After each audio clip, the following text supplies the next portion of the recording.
नमस्कार दर्शकों, आप देखना शुरू कर चुके UNB यानी उकलाना ब्रेकिंग न्यूज। दर्शकों, आपको बता दें, चारों तरफ माहौल बहुत गरमाया हुआ है, कहीं विरोध है तो कहीं जय जयकार है। दर्शकों, आज का मैं रुख करना चाहूंगी उकलाना की तरफ, और आज का जो विशेष हमारी खबर रहेगी वो रहेगी हमारे पूर्व विधायक उकलाना के नरेश सेड़वाल जी को लेकर। नरेश सेड़वाल जी का एक बड़ा बयान निकलकर सामने आया। चुनाव कार्यालय खुलने के दौरान उन्होंने अपना बयान रखते हुए भाजपा सरकार को लेकर निशाना साधा था। तो ग्राउंड रिपोर्ट उकलाना की तरफ रुख करना चाहेंगे। नरेश सेड़वाल का कौन सा है वो बयान जो हो रहा है बड़ा वायरल कर रहे थे। जैसे हमारे हाईकमान ने जन भावना के अनुरूप चौधरी जयप्रकाश जी को गठबंधन का प्रत्याशी बनाया है, तो जनता में एक अलग ही जोश और उत्साह देखने को मिला। तो जैसे कल देख रहे थे कि एक बड़ा रोड शो निकाल करके बरवाला के अंदर कार्यालय का उद्घाटन किया गया। इससे पहले जब हिसार पहुंचे थे तो हाथी से हिसार तक लगभग मान के चलिए कि 4 घंटे का समय लग गया था। तो आज की स्थिति की अगर हम बात करें तो क्या आज भी इसी प्रकार से रोड शो किया जाएगा? देखिए, आज का हमारा कार्यक्रम रोड शो का नहीं है, उकलाना का केवल जो है कार्यालय का उद्घाटन का कार्यक्रम है। और मैं समझता हूँ कि उसके अंदर पूरा उत्साह हमारे साथी जो है जयप्रकाश जी के साथ अभी भी साथ में भी गए हुए काफी हल्के के साथी साथ में बहुत आएंगे, और बहुत बढ़िया जो है जनता का देखने को मिला। जिस प्रकार का बीजेपी का शासन रहा 10 साल में, आपने देखा मोदी जी ने बड़े बड़े जुमले सुनाने का काम किया था, चाहे 15 लाख की बात हो। आज उनसे कोई पूछे कि 15 लाख रुपए कहाँ है, जो आपने कहा हर व्यक्ति खाते में आएंगे।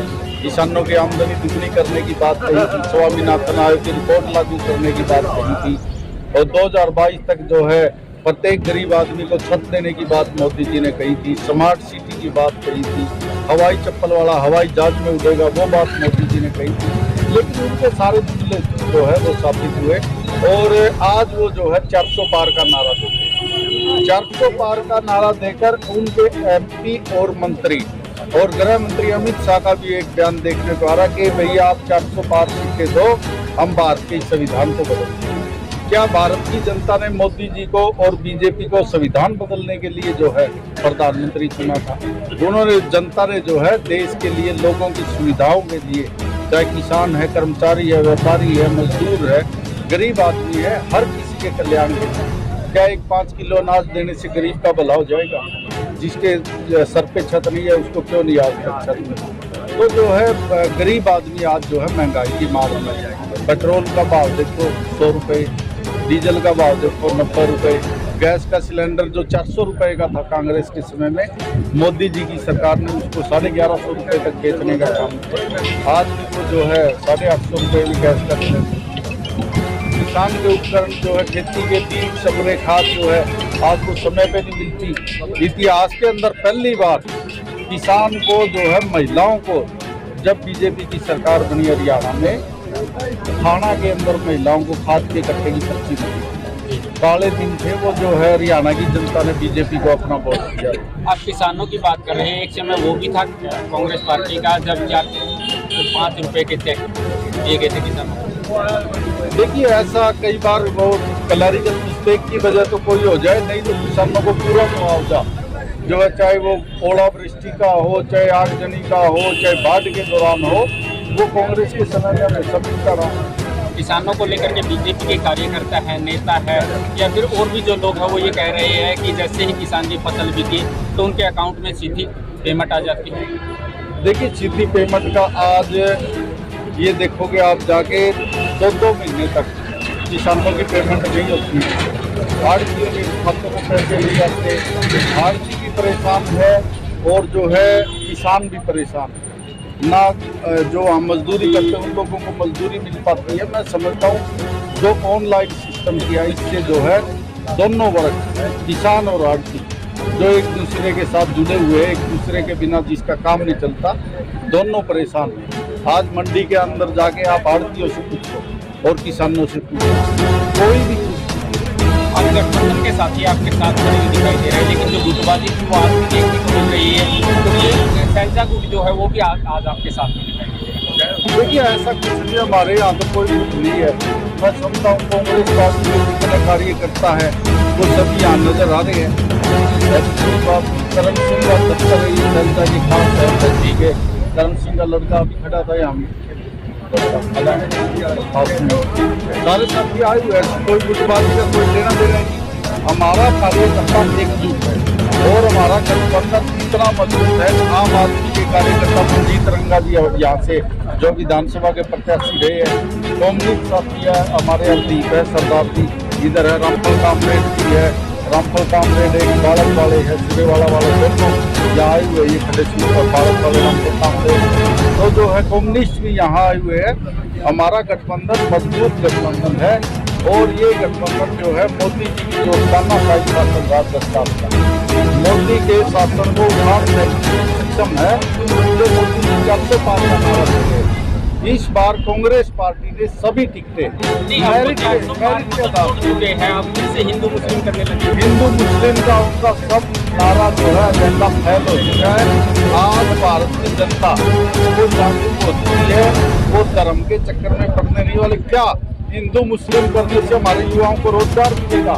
क्या हमारे किसानों की गरीबी दूर होगी? क्या गरीब लोगों की गरीबी दूर होगी? क्या होगा? क्या कर्मचारियों को जो है उनको जो है उसका वेतन पूरा मिल पाएगा? क्या हिंदू मुसलमान केवल एक जो है वोट लेने का इनका चुनाव निकला है? और ये समय समय पर जो है मोदी जी, योगी जी बार जो इनके वीडियो जाते हैं कि दरगाह पे जाके चलाते हैं, मंदिर में मांगते, तो क्यों जाते हैं मेरी माँ? अगर इनमें कट्टरता है किसी धर्म के प्रति तो क्यों जाते हैं? मैंने तो कभी नहीं किसी साथी को ऐसे देखा जो है केवल या फिर वोट करने के लिए गरीब लोगों को, जनता को धर्म के नाम पे गुमराह किया जाता है और आप हर जगह माथा टेकते हैं। तो 400 पार का जो नारा है, फिर उसका क्या कुछ प्रतिक्रिया? मेरी प्रतिक्रिया यही है, जिस प्रकार से हरियाणा के अंदर पिछली बार इन्होंने 75 पार का नारा दिया और सीटें कितनी आई? 40 आई, तो उस 400 में से वो 150 घटा लेना, इनकी 150 आई। तो जो पार्टी उनकी गठबंधन में काम कर रही थी, साथ उनका दे रही थी, अब वो टूटती जा रही है, आप कैसे बता रहे हैं? सारी ट्रेन हमारी है। आप रात ज्वाइनिंग देखोगे उगलाना गांव के अंदर, यहाँ भी देखोगे दूसरी पार्टियों से जो इनेलो में, जेडीसी में, बीजेपी में वो टूट के हमारे साथ जुड़ते हैं। दीपेंद्र हुड्डा जी के, उदय भानु जी के नेतृत्व में, हुड्डा साहब के नेतृत्व में हर रोज बम्पर ज्वाइनिंग। अभी आप देखो परसों भी जो है जेजेपी के प्रदेश अध्यक्ष निशांत सिंह जी, राहुल मक्कम जी और रमेश गोदारा प्रत्याशी आजमपुर से बहुत से साथियों ने ज्वाइन किया। मैं समझता हूँ इनके सारे नारे भी खोखले हैं और गठबंधन जिस भी पार्टी ने मोदी जी पे या बीजेपी पे विश्वास किया, मैं समझता हूँ प्रकाश सिंह बादल की अकाली दल और जो है बाला साहब ठाकरे की शिवसेना, उससे पुराना गठबंधन बीजेपी के साथ किसी पार्टी का नहीं था। आज दोनों पार्टियों से आप मीडिया के साथियों न्यूज देखते हो, आप ये पता लगाओगे वो गठबंधन में आपकी अकाली दल कहाँ है और शिवसेना का। ये जो जिस पार्टी को साथ मिलाते उसको खत्म कर देते हैं और उसी चक्कर के अंदर हरियाणा के भी एक नए उभरते जो नेता थे चौटाला जी, वो उस चक्कर में फंस के उन्होंने चौधरी ओम प्रकाश चौटाला की जो विरासत थी जिसको लोग सराखों में बिठाते थे, उसको समाप्त करने में एक अहम भूमिका निभाने का काम किया। लोगों में चर्चाएं बनती जा रही है कि जयप्रकाश देव जी ने चुनाव प्रचार का स्टार्टअप तो अच्छा दिया है, लेकिन 1 महीने के इस अंतराल के बीच क्या वो संभाल पाएंगे? नहीं, संभालना तो जनता ने संभालना है। जयप्रकाश तो केवल एक चेहरा है गठबंधन का, जो चुनाव को लड़ती है वो जनता लड़ती है। और इस बार का चुनाव जो है बीजेपी भारत की जनता है। भारत की जनता के साथ जो मोदी जी ने कुठाराघात किया है, लूटने का काम किया, मैंने पहले ही बोला, चाहे नोटबंदी में सारा देश का रुपया जो है बीजेपी के नेताओं के घर चला गया। बीजेपी के कार्यालय देखो, आप आज जींद का देखो, हिसार का देखो, 2-2 एकड़ में कांग्रेस पार्टी के 65 साल राज करने के बाद भी किसी जिला मुख्यालय पे केवल हरियाणा में भी 3-4 कार्यालय है, कई कार्यालय तक नहीं बना पाई कांग्रेस पार्टी। और ये सारा देश का खजाना लूट के अपने घर, नेताओं के घर भरने का काम बीजेपी ने किया। देश का जनता के ऊपर आज अगर बच्चों की पढ़ाई की हम बात करें, बच्चों की कॉपी किताब स्टेशनरी के ऊपर 18% GST लगता है। और जो इनके हीरे के कारोबारी है, जो अडानी रिलायंस के बड़े बड़े गीतांजलि जैसे शोरूम है, उस पे 25% जो है आप टैक्स लगता है। जब GST जो है वो ये तो आराम से ज्यादा होना चाहिए। कापी किताब जो हमारे बच्चे पढ़ के आगे बढ़ते थे गरीब, इनकी मंशा के किसी गरीब आदमी का, किसान का बच्चा पढ़े ना, वो जो है मजदूर का बच्चा मजदूर, किसान का बच्चा किसान। बस वहाँ तक सीमित हो, जिसका बदला आप चाहे देश की हो चाहे हरियाणा की जनता हो, वोट की चोट से लेगी। बीजेपी के शासन को जो है उखाड़ फेंकने का काम करेगी। और हमारे हिसाब से चौधरी जयप्रकाश जी हमारे बड़े लोकप्रिय प्रत्याशी है।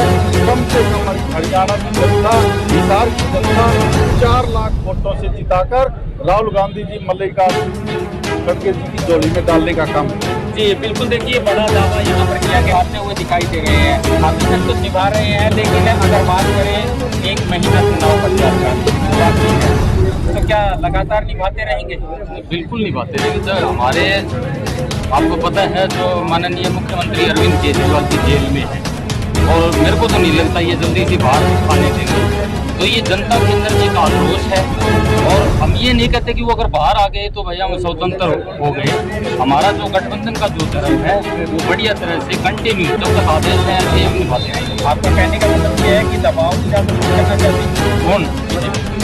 बीजेपी जो दबाव के आते हैं ना, CBI है, आपकी ED है, और है, ये सारे सब पीछे लगा के तो ये दबाव ही है। मतलब ये आम आदमी का अधिकार भी है, लोकतंत्र हमारा जो खतरे में है। तो बीजेपी तो चाहती ही है कि हमारे से और कोई रहे ना। जगह जगह पर देखा जा रहा है कि प्रत्याशियों का विरोध हो रहा है, और अगर यहाँ से विजेंद्र सिंह की टिकट फाइनल हो जाती है, लोगों में ये चर्चा थी कि उनका भी विरोध होगा।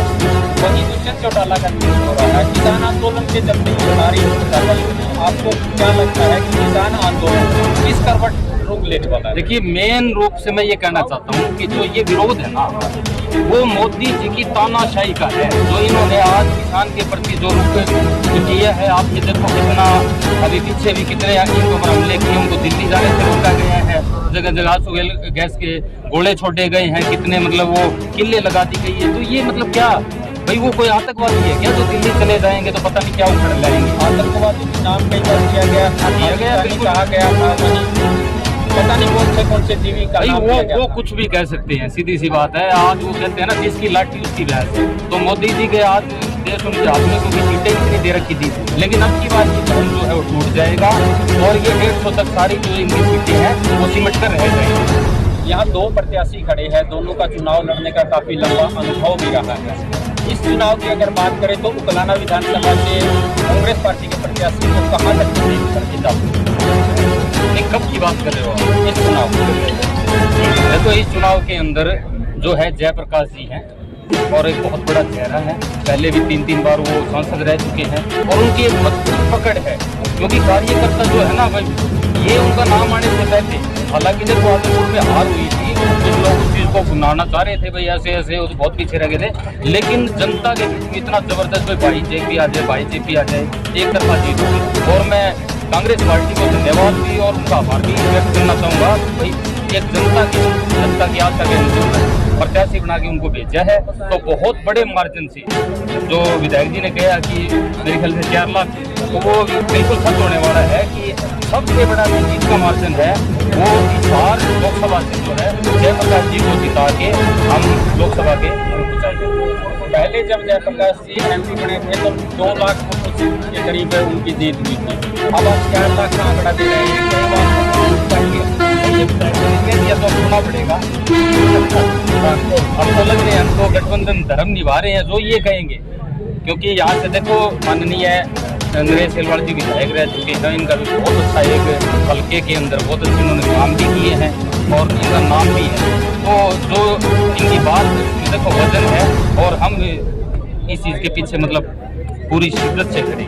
जी बिल्कुल, देखिए ये तो समय बता पाएगा कि किस शिद्दत से खड़े हैं और क्या इस चुनाव का असर रहने वाला है। कौन सा थी हमारे इलेक्शन लगाए गए तो सिर्फ 2 ही बात करती हूँ, जितनी मर्जी बातें निकालो इस पार्टी के खिलाफ तो दुनिया भर की बातें हैं, दुनिया भर की, इतने कपड़े इतने जिसका कोई ठिकाना नहीं है। गिनाऊं तो क्या बचे। लेकिन मैं तो एक ही बात बताऊंगा, हमारे कैंडिडेट का नाम है जयप्रकाश जेपी। अरे उसको कौन रहा है जिसको के खुद दूसरी पार्टियां निकाली है। बीजेपी का मतलब बढ़िया है जेपी, बीजेपी का मतलब बढ़िया है जेपी, और दूसरी पार्टी है जेजेपी, वो खड़ी है जय हो जेपी, जय हो जेपी। तो यार जेपी को कौन हरा सकता है। और फिर जेपी तो इतना बढ़िया आदमी है, वास्तव में प्रैक्टिकली बढ़िया है, मैं वैसे नहीं कर, बिल्कुल अच्छा आदमी है, नेक आदमी है, काम करने वाला आदमी है। ये नहीं करेगा आपके साथ धोखा नहीं करेगा, कम काम कर देगा लेकिन ये नहीं करेगा, आश्वासन भी देगा। तो कांग्रेस पार्टी जिंदाबाद जिंदाबाद जिंदाबाद, नारे लाओ भाई। देखिए ऐसे मैं बता पाएगा कि कौन सा प्रत्याशी यहाँ पे बात